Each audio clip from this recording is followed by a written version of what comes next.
मैं हूँ निक्की और इस समय मैं हूँ औरंगाबाद के एयरपोर्ट पर। और मैं कहाँ जा रही हूँ? मैं जा रही हूँ नेपाल। तो टोटल मिला के कुछ 6 साढ़े 6 घंटे का ट्रैवल टाइम है यहाँ से।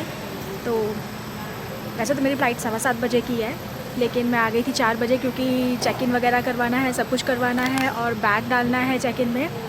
लेकिन यहाँ पे स्टाफ ये भी पूरा नहीं आया, ये लोग अभी तक एंट्री ले रहे हैं।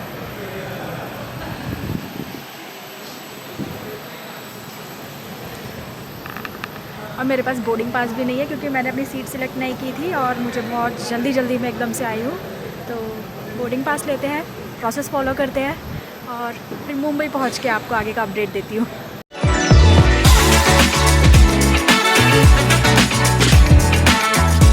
मैंने जो अपनी फ़्लाइट बुक की है वो की है छत्रपति संभाजी नगर से सीधे काठमांडू के लिए। तो ऑलरेडी मेरा जो लगेज है यहाँ से टैग हो जाएगा, मुझे फिर से मुंबई में कलेक्ट करने की ज़रूरत नहीं पड़ेगी, क्लेम नहीं करना पड़ेगा, वो सीधे काठमांडू पहुँचेगा। तो मुझे सिर्फ़ और सिर्फ इमिग्रेशन कराना है फटाफट से। और यहाँ से जो मेरी फ़्लाइट निकल रही है वो 7:15 की है, वहाँ से जो निकलेगी वो 11 बजे की है। मेरे को ऑलरेडी वो चीज़ किक इन होना शुरू हो गई थी कि बस 2 ही घंटे है, होगा कि नहीं होगा। बट क्योंकि अभी कम से कम चेक इन बैग की टेंशन नहीं है तो हो जाना चाहिए। तो यहाँ पर इन्होंने काउंटर पे मुझसे वोटर कार्ड और पासपोर्ट दोनों में से कोई भी एक चीज़ मांगी। उन्होंने बोला कोई भी एक चीज़ काफ़ी है। और ये छत्रपति संभाजी नगर पे ही चेक कर लिया उन्होंने, वरना मैं एक्सपेक्ट कर रही थी कि शायद मुंबई में इमिग्रेशन में देना पड़ेगा, नहीं, लेकिन उन्होंने यहीं पे चेक कर लिया। और उन्होंने बोला कि इमिग्रेशन पे भी आपको ज़रूरत पड़ेगी, वो तो ऑब्वियस है मुंबई में। और साथ ही अपना लगेज टैग कर दिया, मतलब मेरा लगेज टैग कर दिया, अब सीधे काठमांडू पहुँचेगा। और बोर्डिंग पास दोनों, यानी कि यहाँ से मुंबई और मुंबई से काठमांडू यहीं से मिल गए। तो बस आगे की जर्नी में मिलते हैं मुंबई। तो मेरा सिक्योरिटी चेक इन और इमिग्रेशन हो गया क्लियर। और मुझे लगा था कि काफ़ी मतलब एकदम फटाफट हो जाएगा, लेकिन नहीं, भीड़ थी सिक्योरिटी चेक इन के लिए। और मुझे लगा था नेपाल का है तो शायद इतना टाइम नहीं लगाएंगे यहाँ पे, लेकिन मेरे को तो अच्छा खासा उन्होंने 2-3 मिनट लगाए। पूछ रहे थे किस इरादे से जा रहे हो, क्या है, क्या करते हो, कंटेंट क्रिएटर हो, बताया उन्हें। अच्छा, कंटेंट क्रिएट करते हो, क्या करते हो, ट्रैवलिंग के बनाते हो, अच्छा किस टाइप के हैं, कितने फॉलोअर्स हो गए, वगैरह वगैरह पूछा उन्होंने। और मैं बता रही हूँ, एक नहीं भाई, इतनी सारी आईडीज़ चेक की है। वैसे हो जाता है, पासपोर्ट और वोटर्स में से आपके पास कुछ भी होना चाहिए। अगर पासपोर्ट है तो डायरेक्ट पासपोर्ट स्टैम्प कर देते हैं, और अगर वोटर्स है तो आपको एक स्लिप बना के देंगे, वो जो आपको वापस आते समय भी दिखानी पड़ेगी, है ना। नेपाल से भी आपको बना के देंगे, तो जो आपको वापस आते समय दिखानी पड़ेगी। तो चलो आगे चलते हैं।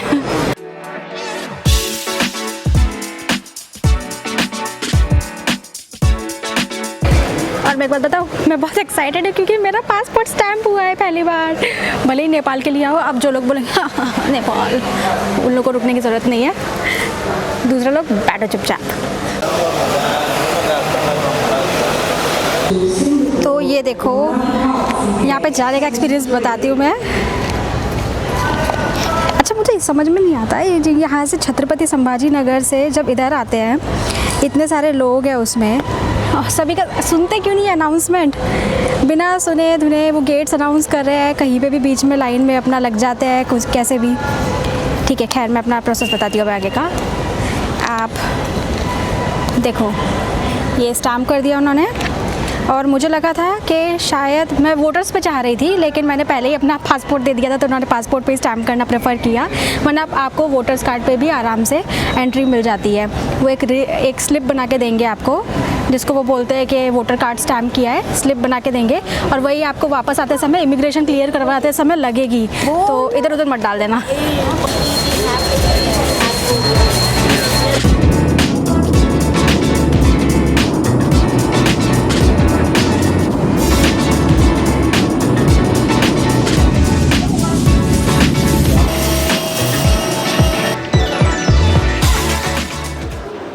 तो यहाँ पे तो आपको INR का एक्सचेंज मिलेगा ही नहीं, बाहर से लेना पड़ेगा।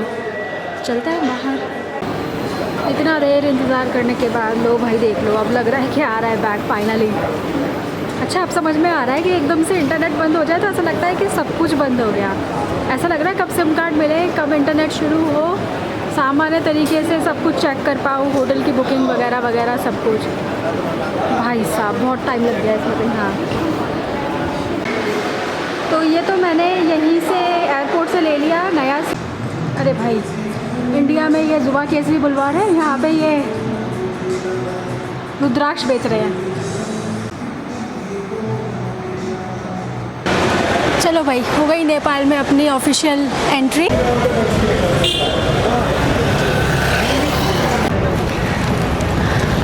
हाँ, तो लैंडिंग की कहानी ऐसी है कि लैंड करते ही जब एकदम से नेटवर्क नहीं आता है ना, तो एकदम दिमाग ख़राब हो जाता है कि भाई अब कैसे बुकिंग्स दिखानी है, कैसे क्या करना है, एकदम कट ऑफ फील होता है। तो सीधे वहीं पे जाना था, लेकिन यहाँ पे मनी एक्सचेंज एयरपोर्ट पे नहीं होता। ये बात मुझे इंडिया में पता थी, लेकिन सोचा हो जाएगा मैनेज, ये सोच कर इधर आए थे। बट नहीं, INR में चेंज नहीं हुआ। लेकिन एक सिम कार्ड लेते समय एक सज्जन व्यक्ति मिल गए, उन्होंने बोला मेरे पास है, आप मुझसे ले लो। तो मैंने यहाँ पे 14 डेज़ के प्लान के लिए 1100 एनसेल का सिम पड़ा है मुझे। एंड यहाँ पर आप पहले से ही अपना फ़ोटोग्राफ्स लेकर आइए, अदरवाइज़ आपको 50 रुपीज़ एक्स्ट्रा लगेगा सिम कार्ड लेते समय। वो देखो सामने इन ड्राइव के बारे में एक एडवर्टीज़मेंट है, लेकिन इनकी स्क्रिप्ट हमसे सिमिलर है ना, तो लगता है कि समझ में आ रहा है। सहमत मूल्य माँ कुने शंका छैन, मतलब कि सहमत शूल्य में क्या शंका है भाई। बागमती प्रदेश, तो ये है यहाँ का एयरपोर्ट। देखो यार, यहीं से कितने सुंदर पहाड़ दिख रहे हैं।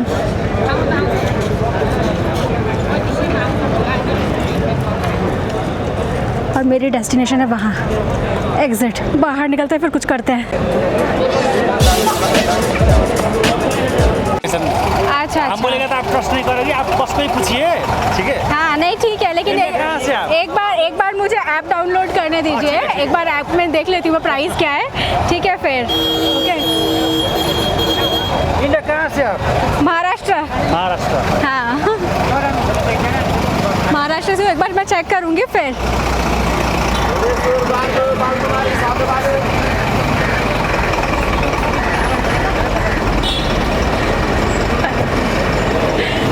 कहाँ से आप? महाराष्ट्र।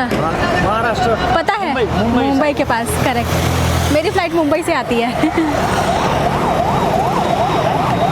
तो यहाँ से बसेस मिलती है, देखो भक्तापुर के लिए जा रही है सीधे। अगर किसी को भक्तापुर जाना है यहीं से जा सकता है एयरपोर्ट से। यहाँ पे पर किलोमीटर के हिसाब से नहीं है कुछ? मतलब पर किलोमीटर का हिसाब से। क्या हिसाब है? नेपाली 50 रुपीज़। 50 रुपीज़ नेपाली। आप लोग उधर जो बाइक 1 लाख में मिलता है, यहाँ पर 4 लाख पड़ता है। बराबर बात है, सब कुछ इंपोर्ट करते हो ना। दूर पहुँचते हो आप, इसमें भी जा सकते हो, लेकिन बहुत दूर में छोड़ेगी। हाँ, 3-4 किलोमीटर इधर ही छोड़ेगा। हाँ, चलना पड़ेगा ज़्यादा। हाँ, आपको 330 लगेगा। हाँ 330 लगेगा। नहीं, वो पीछे सही दे रहे हैं रेट। कितना नहीं गए थे इधर पहला? नहीं, मैं फर्स्ट टाइम ही आ रही हूँ। नहीं, मैं एक बार पता करती हूँ फिर। Thank you. नहीं जाएगा तो इधर ब्लू माउंटेन में, वो आपको उधर ही छोड़ देगा। 330 क्या? ये नेपाली रुपीज़? नेपाली रुपीज़ 330। हाँ जी, नेपाली रुपीज़ 330 और Indian rupee? Nepali rupees 330। Sharing में मुश्किल नहीं है। अब मेरे पास वो ई सेवा भी है, ई सेवा भी ड्रॉप कर सकता है आप। क्या है? रिक्शा? ई सेवा जो एप्स होता है ना, उधर से भी डाल सकता है, इनकेस भी दे सकते, मुश्किल नहीं। ओके।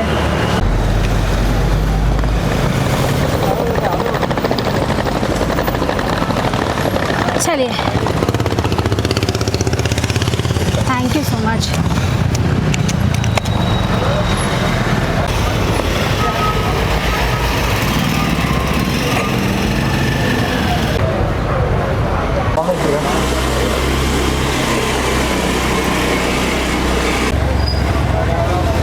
तो हम जा रहे हैं इस समय पे। मैंने होम स्टे बुक किया है तो मैं आपको हर दिन एक अलग अलग एक्सपीरियंस बता दूँगी। यहाँ पे जो भी स्टेज है हर एक का। तो पहली प्रॉपर्टी है एक होम स्टे ब्लू माउंटेन, और उसके लिए मुझे एयरपोर्ट से ही ये टैक्सी मिल गई। पता नहीं इसको क्या बोलेंगे, लोकल लैंग्वेज में क्या बोलते हैं, स्कूटर, पठाओ स्कूटर। पठाऊ स्कूटर। अगर आप भी आने के लिए देखेंगे तो पठाऊ स्कूटर ढूंढ सकते हैं, और अपने इंडिया की डीओ ही है। और यहाँ पे मुझे थामेल के अंदर इस स्टे तक जाने के लिए 330 का कॉस्ट आ रहा है। I am from India, Maharashtra. Maharashtra. Yeah Wow, Maharashtra. Yeah I had to take flight from Bombay. Wow. Do you get many Indian tourists? Sorry? Do you get many Indian tourists every year? Yeah, every year. Every year, right? Every month also, no? Yeah. वो देखो भाई, बागमती पुल, तो यानी river कहाँ पे है इधर? इस तरफ। Bagmati River. ओ ये रही। Yeah. This is Bagmati River. Yes. यहाँ पे फेस्टिवल, आपको हिंदी आती है ना? हिंदी भी आती है, इंग्लिश भी आती है थोड़ा ये थोड़ा। सर्वगुण संपन्न है। यहाँ पे एक फेस्टिवल होने वाला है ना, इंद्र जत्रा, इंद्र जात्रा, yes, yes, करेक्ट? yes. पता है आपको? तो ये इसी वाली नदी में लाके उसको बाद में जो लिंग खड़ा करते हैं, पोल खड़ा करते हैं जो, Yeah, yeah. तो इसी नदी में उसको विसर्जित करते हैं फिर Sorry, ma'am? लास्ट में at the end of the festival. In the festival. हाँ, where does that pole that you erect go?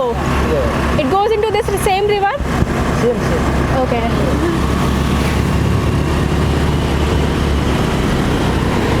Now we have to go Thamel. Yes, Thamel. Place This place is Moiti Devi. हाँ, Moiti Devi Chowk. Maiti Devi Chowk. Moiti Devi Chowk. अच्छा, तो ये है मालती देवी चौक। भाई सारी वही गाड़ियाँ हैं, पल्सर चल रही है, बजाज है, डियो बहुत दिख रही है। पूरे रोड पे डियो दिख रही है मेरे को। अभी मैंने 4-5 तो देख ली है, 2 होंडा शाइन देख ली, तीसरी जा रही है शायद। पल्सर देख ली। अच्छा, टीवीएस भी है। और स्क्रिप्ट पढ़ने में इजी है अपने लिए, क्योंकि स्क्रिप्ट सिमिलर है, बस भाषा समझेंगे नहीं, लेकिन नंबर्स तो अपने जैसा ही है, तो समझ में आ जाएंगे आपको बहुत इजीली। देखिए सामने जा रहा है अभी इस तरफ 5468। ये भी एक अच्छा पॉपुलर एरिया लग रहा है, ये जो भी मालती चौक से हम होते हुए आ रहे हैं। काफ़ी दुकानें हैं इधर, स्टेशनरी से लेकर हर एक चीज़ है। हाँ, This is Putali Sadak. उतरी Putali Sadak. सड़क, ओके, Putali Sadak. उतली सड़क। देखिए काफ़ी यहाँ पे आपको काफ़ी सारी दुकानें दिख रही है, और वही इंडिया वाली फील आ रही है, एकदम Yeah. इंडिया वाली वाइब है।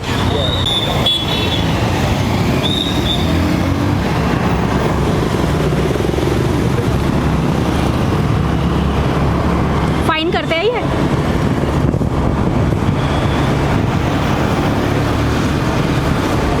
अच्छा, हेलमेट सबने लगा रखा है, लेकिन अपने इंडिया जैसे नहीं है भाई। यहाँ पे ड्राइवर के सिर पे तो है, पिलियन ड्राइवर का मेरे ख्याल में इतना कंपलसरी नहीं है, बट जो भी चला रहे हैं आप देखो, everyone is wearing A helmet. तो देखो ये पता चल रहा है अभी रत्न पार्क जा रही है। ओके, गौरी घाट, नैया बस्ती। अच्छा, जैसे ये देख सकते हो आप कौन कहाँ पे जा रहा है, आप रीड करना थोड़ा सा, समझ में आ जाएगा। ये है लोकल टैक्सी, ये अरियाल गांव जा रही है। ये बात अच्छी है यहाँ की स्क्रिप्ट से, मैं अपनी और इनकी तो समझ में आ रही है कि लिखा क्या है।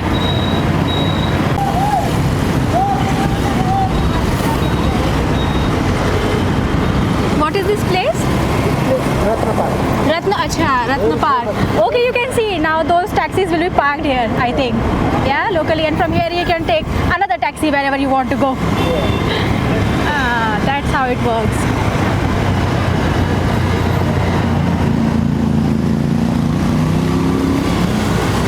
That is Queen Lake. Queen Lake. Queen Lake.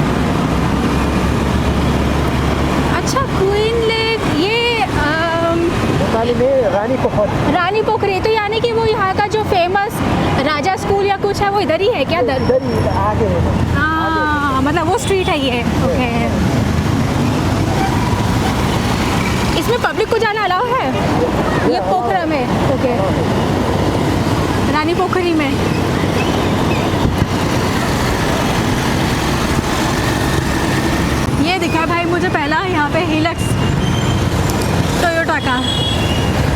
मुझे सारे अभी Hyundai और मारुति दिखी है, वो है पीछे।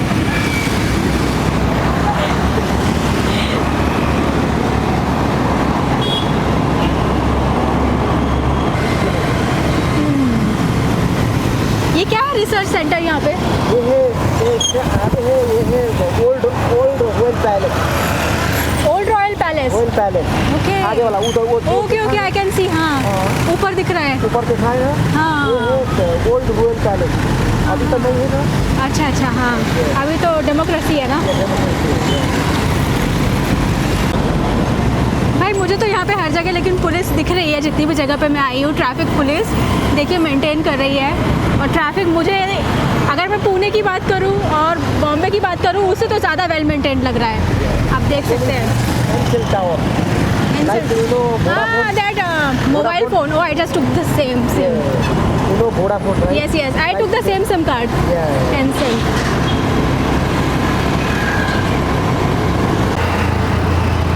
मल्ला होटल, मल्ला होटल। यहाँ का बड़ा फेमस होटल है भैया बता रहे हैं।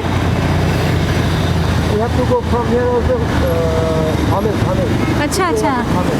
Okay. You have to go from here also.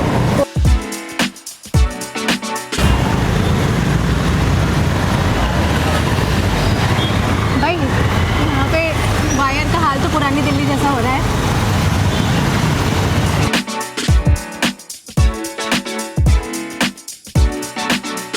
तो ये है संतोष, इन्होंने मुझे अभी छोड़ा है एंड वेरी स्वीट पर्सन। आप इनको एयरपोर्ट के पास से कहीं से भी पकड़ सकते हैं, मिल जाएंगे। Okay Tonight booking, yeah? या right. We had some problem figuring out where the property is. If you write me the email, I will send the Google Yeah, Maps. the problem was like I just came to Nepal and then my SIM card was not working, right?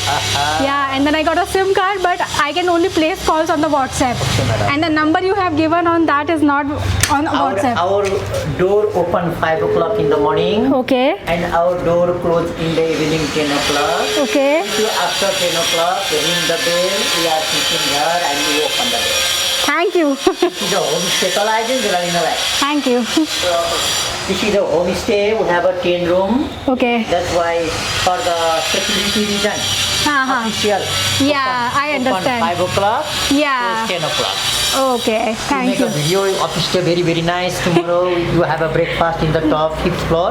Okay.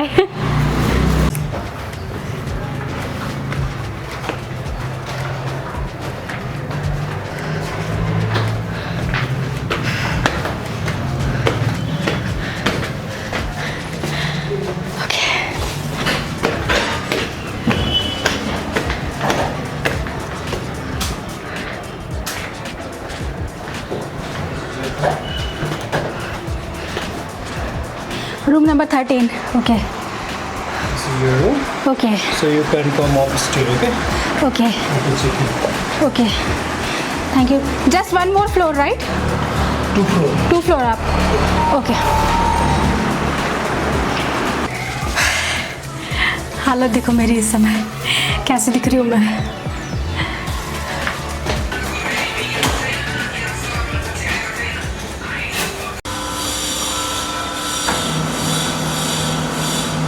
तो देखो ये है home stay blue mountain और इसको 3 star है।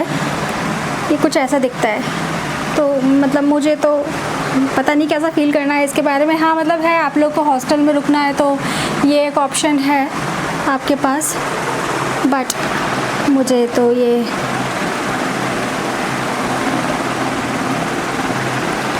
मतलब मुझे ऐसा लग रहा है कि मैं 2 दिन के बाद यहाँ से कैसे निकलूँ, कब निकलूँ। हालांकि यहाँ का ओनर बहुत अच्छे हैं, बट वेल ऑल्सो यहाँ पे टॉयलेट अटैच्ड नहीं है। दैट इज़ मेरा सबसे बड़ा कंसर्न यही रहता है बुक करते समय कि टॉयलेट अटैच्ड होना चाहिए। मैं वही देखकर बुक करती हूँ, बट यहाँ पर इस तरीके से है। I mean I am not sure how I feel about this.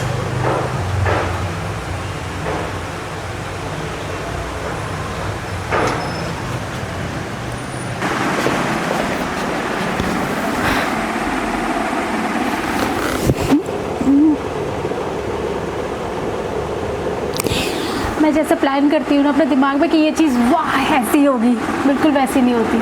मैं यहाँ पे आई, इसमें चेक इन किया और मतलब नेट पे तो काफ़ी अच्छे रिव्यूज़ है, मतलब अच्छा भी होगा कह नहीं सकते, मतलब नेट पे अच्छे रिव्यूज़ है, 3 स्टार है और यहाँ के ओनर बहुत अच्छे हैं। ऐसा नहीं है कि ओनर अच्छे नहीं है, लेकिन अगर मैं आसपास में देखूँ तो ये इतना गंदा है, मुझे हर एक चीज़ इतनी गंदी लग रही है। सोफ़ा बहुत गंदा है, चेयर बहुत गंदी है और फिर मतलब अगर थोड़ा बहुत ही ऊपर चले जाते या इसी प्राइस रेंज में मुझे होटल में काफ़ी सारी फैसिलिटीज़ मिलती। तो हाँ, ये एक डाउन साइड होती है होम स्टे बुक करने की, आप अच्छे से देखना। और मुझे ये लगा था बुक करते समय कि अटैच्ड बाथरूम है, नहीं है, यहाँ पे शेयर्ड बाथरूम है, जो कि मुझे बहुत खल रहा है। मैंने भी इनसे पूछा है कि अगर मुझे अटैच्ड बाथरूम मिल सकता है तो कोई रूम अगर होगा तो, लेकिन ये बताएंगे मुझे अभी अगर प्रॉपर्टी खाली मतलब होगी या नहीं, चेक करके बताएंगे। दूसरी प्रॉब्लम ये है, मैं बाथरूम में गई, मेरा पीछे का ये पूरा भीग गया है। मतलब मेरे गलती से, इनका बहुत अलग सा सिस्टम है होम स्टे का, इन्होंने नल बहुत अलग तरीके से दे रखा है, जैसे यूजुअली अपने पता नहीं कैसी सेटिंग है, उसको ऑन किया तो शावर ऑन हो गया, पूरा पानी मेरे ऊपर। और मैंने माइक लगा रखा था, अच्छा हुआ माइक को कुछ नहीं हुआ है।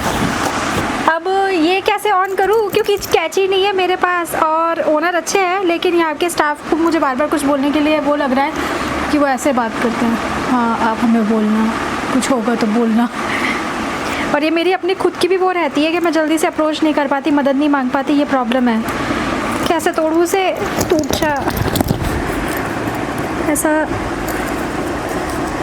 स्ट्रगल कर रही हूँ मैं इसके साथ। हाँ मम्मा, मम्मा खुल जा।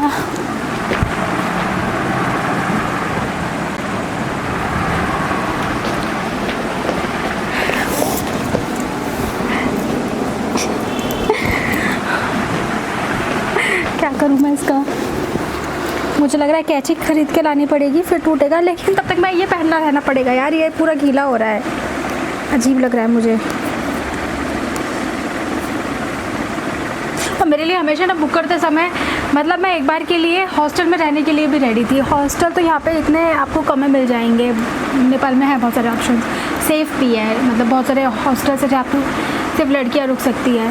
बट टॉयलेट का प्रॉब्लम होगा, क्योंकि शेयर्ड बाथरूम अगर आप यूज़ नहीं कर सकते हो मेरी तरह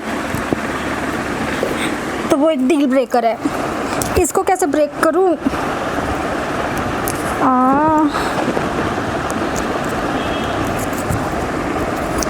अम्मा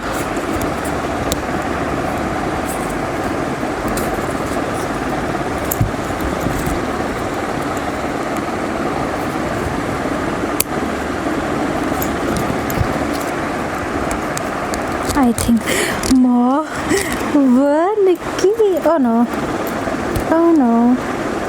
अब क्या करूँ, खुल तो गया था ये। बाबा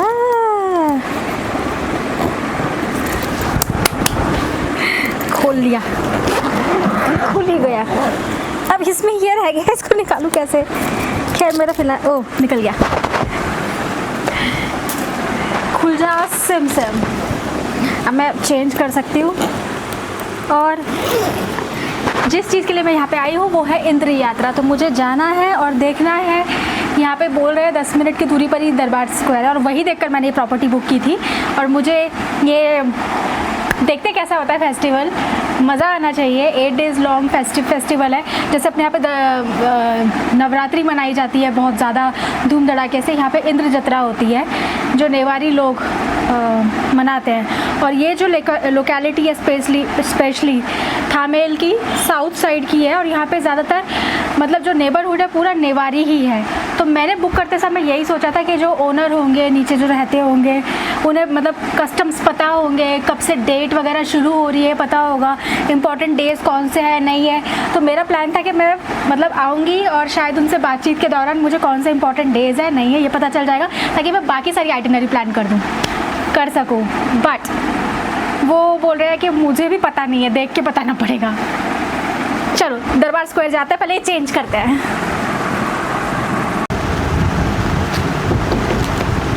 आई एक सेकेंड।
बताने आए थे भैया मुझे,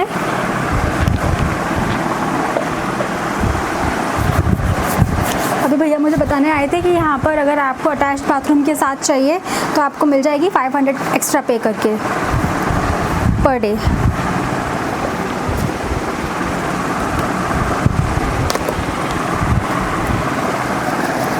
ये 3rd फ्लोर है, वो 5th फ्लोर पर होगा। रूम सेम है, वैसा ही है। उसका भी जो बाथरूम है वो रूम के अंदर नहीं है, रूम के बाहर है। मैं प्रेफर नहीं करती वैसा, मुझे हाथ धोने कुछ धोने मतलब पसंद नहीं आता है। तो हाँ, बिगड़ा हुआ बच्चा है मैं, कंफर्ट चाहिए थोड़ा, तो इतना भी बिगड़ा नहीं है मैं, इतना तो डिज़र्व करता है। बजट स्टे में आ रहे हो, एकदम मतलब शू स्ट्रिंग टाइट बजट है तो फिर आप ये कंसिडर कर लो, और नहीं भागो।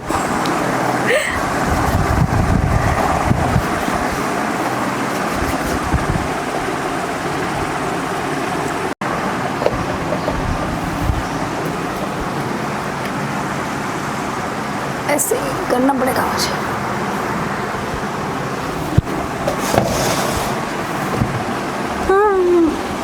और पता नहीं किसके साइज पे इन्होंने फिट किया है ये शीशा, मेरी तो हाइट बिल्कुल नहीं पहुंच रही यहाँ पर। अगर आप वीडियो में अब तक बने रहे हैं तो आपका बहुत बहुत शुक्रिया, और एक लाइक तो बनता है। प्लीज लाइक, शेयर, सब्सक्राइब और भेज दो यार अपने दोस्तों को। बाकी जो लोग भी नेपाल में इंटरेस्टेड होंगे उन्हें ये ब्लॉग जरूर भेजना, और कमेंट करके बताओ कैसा लगा और आपको नेपाल की क्या बात पसंद है। फिर मिलेंगे अगले ब्लॉग में, बाय बाय। भाई जैसे ही मेरा यहाँ से खत्म हुआ परसों काम, भाई तुम लोग के लिए रुक रही हूँ वाकई में दिखाने के लिए, ठीक है, वो भी बजट ट्रैवलर्स के लिए।